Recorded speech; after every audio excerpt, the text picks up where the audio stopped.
కేంద్ర సాహిత్య academy award గ్రహీత పెద్దలు గౌరవనీయులు నందిని సిద్ధారెడ్డి గారికి, గౌరవనీయులు దేవి ప్రసాద్ అన్న గారికి, గౌరవనీయులు విరాహత్ గారికి, పెద్దలు కొంగవెల్లి అజయ్ గారికి, మన జేఏసీ చైర్మన్ గా పనిచేసిన పెద్దలు గౌరవనీయులు పాపయ్య గారికి, అదేవిధంగా రాజ్ ప్రభాకర్ రెడ్డి గారు, మనోహర్ గారు, వెంకటరమణ గారు, మిత్రులు భగవాన్ రెడ్డి గారు, మరి నేడు పదవి విరమణ పొందబోతున్నటువంటి సోదరిమణి వజ్రమ్మ గారు, కార్యక్రమంలో పాల్గొన్నటువంటి ఉపాధ్యాయులు, వజ్రమ్మ భగవాన్ రెడ్డి గారి బంధుమిత్రులు, ఆత్మీయులు, అభిమానులు, మీడియా మిత్రులు అందరికీ పేరు పేరుగా నమస్కారం. పాపం వజ్రక్కకి ఈరోజు జ్వరం వచ్చింది అనేది మనందరికి కూడా బాధ కలుగుతా ఉంది. ఇవాళ చాలా సంతోషంగా మంచి కార్యక్రమం చేసుకోవాలనుకున్నాము, కానీ దురదృష్టవశాత్తు ఏదో పరీక్ష పెట్టినట్టు తనకి ఇవాళే చలి జ్వరం రావడం నిజంగా బాధాకరం. బట్ ఏది ఏమైనా నేను చాలా సంవత్సరాలుగా నాకు సిద్ధారెడ్డి సార్తో చాలా అనుబంధం ఉండేది. కానీ నేను ఎప్పుడు గమనించినా కూడా భగవాన్ రెడ్డి గారు 20-25 ఏళ్ళుగా నేను సిద్దిపేటలో చూస్తా ఉన్నా, చాలా సింప్లిసిటీ. అంటే వాళ్ళు తమ పనేందో తాము తప్ప, వృత్తి ధర్మము ఉద్యోగ ధర్మం తప్ప ఇంకొక దాన్ని పట్టించుకునేటువంటి వాళ్ళు కాదు. వజ్రమ్మ గారు చాలా కార్యక్రమాల్లో కనబడుతూ ఉండేది. భగవాన్ రెడ్డి గారిని కూడా చాలా సందర్భాల్లో కలుస్తూ ఉండేవాడిని, సిద్ధారెడ్డి సార్తో కూడా కలుస్తూ ఉండేవాడిని. కానీ ఎప్పుడు తనకు ముందుకు వచ్చే ప్రయత్నము, ఐడెంటిటీ కోరుకునే ప్రయత్నము ఎప్పుడు చేసేవారు కాదు. అటు వజ్రమ్మ గారైనా మా భగవాన్ రెడ్డి గారైనా ఉపాధ్యాయులుగా విద్యా అభివృద్ధి కోసం నిజంగా ఎంతో చిత్తశుద్ధితో తమ పిల్లల్ని ఎలా చదివించారో ప్రభుత్వ పాఠశాలల్లో పిల్లల్ని కూడా అలా చదివించాలనే ఒక పట్టుదలతో పనిచేసినటువంటి కుటుంబం. నిజంగా భగవంతుడు కూడా ఆ నిజాయితీ వాళ్ళ లోపల ఉంది కనుకనే పిల్లలకు అఖిల్కు మరియు అంకిత్ బ్రహ్మాండమైనటువంటి అవకాశం ఇలా భగవంతుడు కల్పించినాడు. అంటే ఎప్పుడైనా మనం మంచి చేస్తే తప్పకుండా మనకు ఆ దేవుడి ఆశీస్సులు ఉంటాయి, మన పిల్లలకు మంచి జరుగుతుంది అనేటువంటి కర్మ సిద్ధాంతాన్ని మనం నమ్మాలి. సో అలా మంచిగా వాళ్ళు పనిచేసిండ్రు, సమాజం కోసం పనిచేసిండ్రు, పిల్లల్ని బాగా చదివించుకున్నారు. ఇవాళ పిల్లలు నిజంగా ఆ తల్లిదండ్రులకు గొప్ప గౌరవాన్ని తెచ్చిపెట్టారు. నిజానికి ఏ తల్లిదండ్రులు అయినా ఏం కోరుకుంటారు, మాకంటే నా పిల్లలు ఇంకా బాగా ఉండాలి, నాకంటే నా పిల్లలు ఉన్నతమైన స్థానంలో ఉండాలి అని తల్లిదండ్రులు కోరుకుంటారు. అంతకు మించిన ఆనందం, అంతకు మించిన సంతోషం తల్లిదండ్రులకు ఇంకేం ఉండదు. మన కళ్ళ ముందు మన పిల్లలు మనకంటే బాగలేకనో, అనారోగ్యంగానో, వృత్తిపరంగానో, విద్యాపరంగానో, సామాజికంగానో వాళ్ళు బాగలేకపోతే ఆ తల్లిదండ్రులు పడే బాధ మనం మాటల్లో చెప్పలేము. కానీ అదే తల్లిదండ్రులు నాకంటే నా పిల్లలు గొప్పవాళ్ళు ఏంటంటే ఆ మనసులో కలిగే ఆనందం, వాళ్ళు పొందే ఆ ఉప్పొంగం ఏదైతుందో అది కూడా చాలా గొప్ప అనుభూతి. ఆ అనుభూతి ఈరోజు మా సోదరిమణి వజ్రమ్మ గారికి, భగవాన్ రెడ్డి గారికి దక్కడం నిజంగా నాకు కూడా చాలా సంతోషంగా ఉంది. అంటే they made Siddipet to be proud. మరి ఒక ఆ తల్లిదండ్రులకే కాదు, మొత్తం యావత్ సిద్దిపేటలో మా పిల్లలు ఇలా గ్రూప్ 1 లో మా సిద్దిపేట పిల్లలకు వచ్చింది అంటే ఆ భగవాన్ రెడ్డి గారు, వజ్రం ఎంత సంతోషపడ్డారో నేను అంత సంతోషపడ్డా, సిద్దిపేట కూడా అంత సంతోషపడ్డారు. మొదటి నుంచి కూడా అబ్బాయి చెప్పేవాడు, ఇరిగేషన్ డిపార్ట్మెంట్ లో ఏఈగా చేసినప్పుడు నాకు కలిశారు. అప్పుడు నేను ఇరిగేషన్ మినిస్టర్ గా పనిచేస్తున్నాను. ఇరిగేషన్ డిపార్ట్మెంట్ లో అది కూడా మన సిద్దిపేటలో మన కాళేశ్వరం ప్రాజెక్ట్ లో మన మల్లన్న సాగర్ ప్రాజెక్టు నిర్మాణంలో పనిచేస్తున్నాడు. పనిచేస్తూ మళ్ళీ ఒక రోజు వచ్చాడు నా దగ్గరికి. సరే ఆ ఉద్యోగం నియామక పత్రం ఆ రోజు నేనే ఇచ్చే అవకాశం దొరికింది. అదేవిధంగా సిద్దిపేటలోనే పనిచేసి నేను నా సిద్దిపేటకు ఏదో చేయాలనే తపనతోని మల్లన్న సాగర్ ప్రాజెక్ట్ నిర్మాణంలో పనిచేసినారు. మళ్ళీ ఒకరోజు నా దగ్గరికి వచ్చి నేను లీవ్ పెడుతున్నాను, నేను సివిల్ సర్వెంట్ గా గ్రూప్స్ కాదు ఐఏఎస్ కొట్టుకొని మళ్ళీ కనబడతా మీకు అని చెప్పిపోయాడు. నాకు నేను లీవ్ పెట్టి వెళ్తున్నా అని చెప్పిపోయాడు. మళ్ళీ ఎప్పుడు కలిసిందంటే గ్రూప్ 1 లో డిఎస్పీగా సెలెక్ట్ అయ్యి మళ్ళీ కలిసినారు.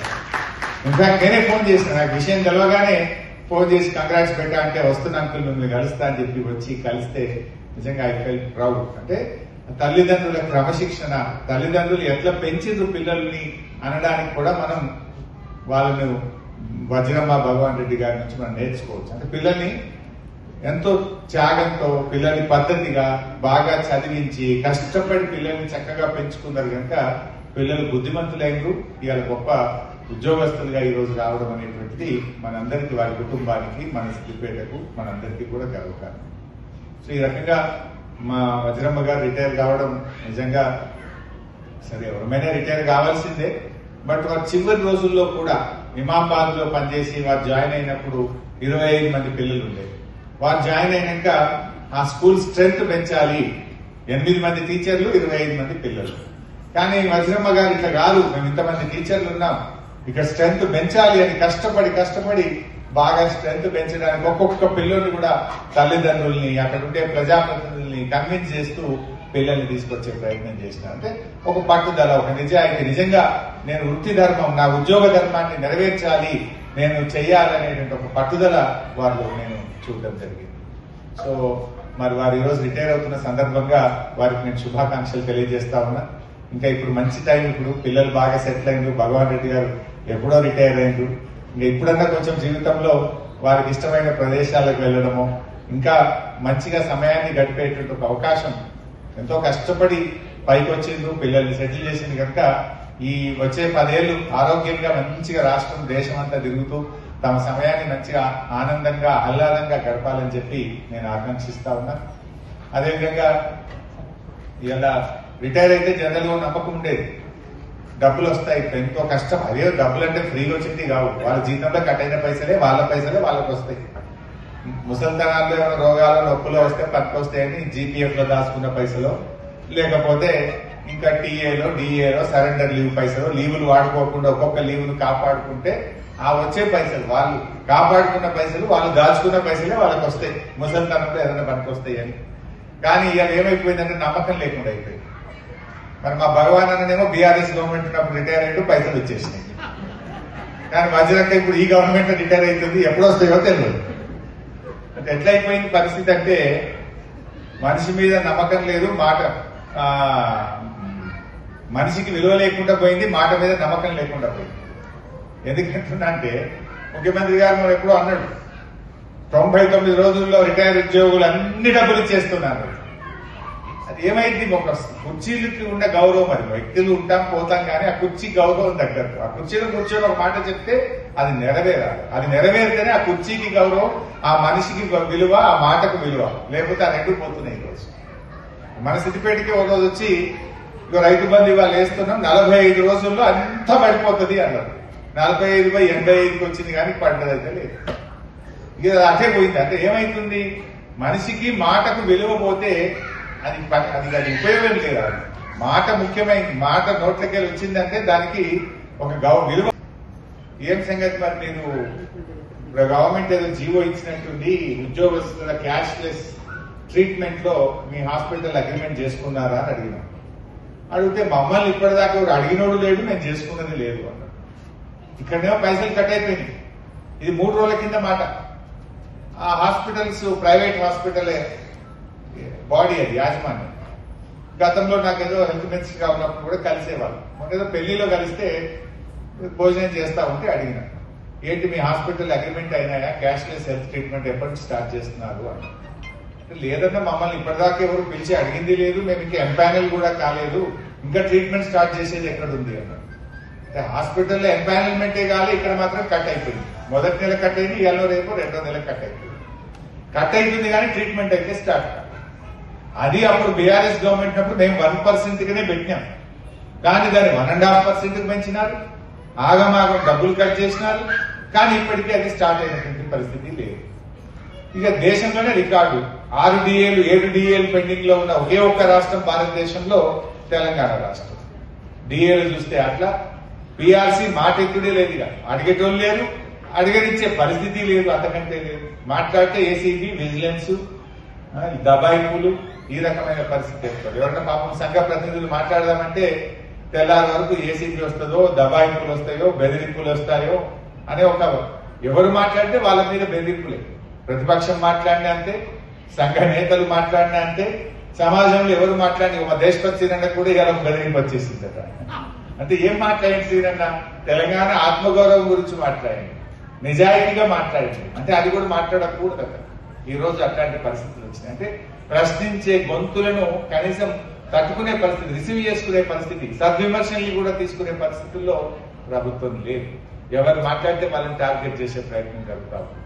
బట్ ఏది ఏమైనా పాపం ఈరోజు ఉపాధ్యాయ ఉద్యోగులకు మాత్రం అటు డిఏలు రాక, ఇటు పిఆర్సీ రాక, అటు రైతు బంధు పైసలు పడక, ఇటు రిటైర్మెంట్లు బెనిఫిట్లు రాక, క్యాష్లెస్ హెల్త్ ట్రీట్మెంట్ ప్రారంభం కాక అంతా అయోమయ పరిస్థితి, గందరగోళ పరిస్థితిలోకి నెట్టబడ్డారు. ఇంతకుముందు ఒక ముఖ్యమంత్రి గారు ఒక మాట ఇచ్చిందంటే ఒక నమ్మకం ఉండేది, మాట అంటే ఆ కుర్చీకి ఒక గౌరవం ఉండేది. దురదృష్టవశాత్తు ఈయన యొక్క ఆగమాగం చర్యల వల్ల, తప్పుడు ఆలోచనల వల్ల, తప్పుడు మాటల వల్ల, అప్పటి మందం ఆపద మొక్కులు మొక్కడం వల్ల ఈ రోజు ఆ పరిస్థితి లేకుండా పోతాం. బట్ మంచి జరగాలని కోరుకుందాం.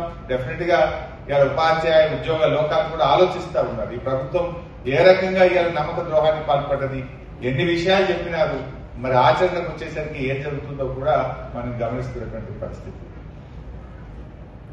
విద్యా వ్యవస్థలో కూడా అనేక ఇబ్బందులు వచ్చినాయి. అప్పుడప్పుడు మా ఎంఈఓలు కలిస్తే చెప్తూ ఉంటారు, మాకు ఇంకా స్కావెంజర్ల డబ్బులు రావడం లేదని, ఈ విద్యా సంవత్సరంలో ఇంకా నోట్బుక్లకు ఇబ్బంది జరుగుతూ ఉంది. కొన్ని గురుకుల పాఠశాలల్లో ఇప్పటిదాకా ఒక నోట్బుక్కే రాలేదు, 4 రోజులు దాటిపోయింది. నోట్బుక్లు రానటువంటి పరిస్థితి ఏర్పడ్డది. మొదటి రోజే మనం గతంలో పిల్లలకు బట్టలు ఇచ్చేవాళ్ళం. ఇప్పుడు చాలా గురుకుల పాఠశాలల్లో అసలు ఒక్క జత బట్టలు కూడా రానటువంటి పరిస్థితి ఈ రోజు మనకు కనబడతా ఉంది. అంటే విద్యార్థుల చాలా ఇబ్బందికరమైన పరిస్థితి. అంటే వ్యవస్థ మీద ఆయనే విద్యాశాఖ మంత్రిగా, ఆయనే ముఖ్యమంత్రిగా ఉంటే డెఫినెట్ గా మెరుగైనటువంటి ఫలితాలు రావాలని కోరుకుంటారు. ఇవాళ మన సిద్దిపేటలో బ్రేక్ఫాస్ట్ పథకం స్టార్ట్ చేసింది. అది గతంలో ఉన్నదాన్నే బంద్ పెట్టిండ్రు, మళ్ళీ స్టార్ట్ చేసింది. అందులో మన సిద్దిపేట జిల్లానే పెట్టలేదు.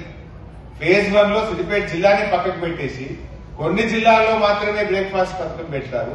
మన సిద్దిపేట జిల్లా ఎందుకు అంత పగనో నాకైతే అర్థం కాలేదు ముఖ్యమంత్రి గారికి. యావత్ సిద్దిపేట జిల్లా బ్రేక్ఫాస్ట్ పథకంలో ఫేజ్ 2 లో పెట్టారట. మన జిల్లానే పేరు తీసి పడేసింది. అంటే ఈ రకమైనటువంటి పరిస్థితులు మనకు కనబడతా ఉన్నాయి. బట్ ఏదైనా కూడా అంతిమంగా న్యాయం నిలబడుతుంది, ధర్మం గెలుస్తుంది అన్నట్టు మంచితనమే నిలబడుతుంది. ఎవరైనా మంచి చేసే వాళ్ళనే కోరుకుంటారు తప్ప, సరే నువ్వు అధికారంలో ఉన్నావని వాళ్ళు మాట్లాడలేకపోవచ్చు, కానీ నీ పనితనంతో నువ్వు మనసులు గెలవాలి తప్ప, ప్రజల ప్రేమను గెలవాలి తప్ప, నువ్వు అధికారంలో ఉన్నానని కర్రను పట్టుకోనో, పోలీసులు అడ్డం పెట్టుకోనో, కేసుల పేరిట గెలుస్తారనుకుంటే అది మూర్ఖత్వం తప్ప ఇంకోటి కాదు. సరే, ఈ రోజు సందర్భం ఏదైనా, ముఖ్యంగా వజ్రమ్మ గారి పదవి విరమణ సందర్భంగా మనందరం కూడా కలిసాం. వజ్రమ్మ గారికి తొందరగా జ్వరం తగ్గాలి, ఆమె ఆరోగ్యంగా మళ్ళీ మంచిగా మేల్కోవాలని చెప్పి కూడా కోరుకుంటూ అందరికీ నమస్కారం.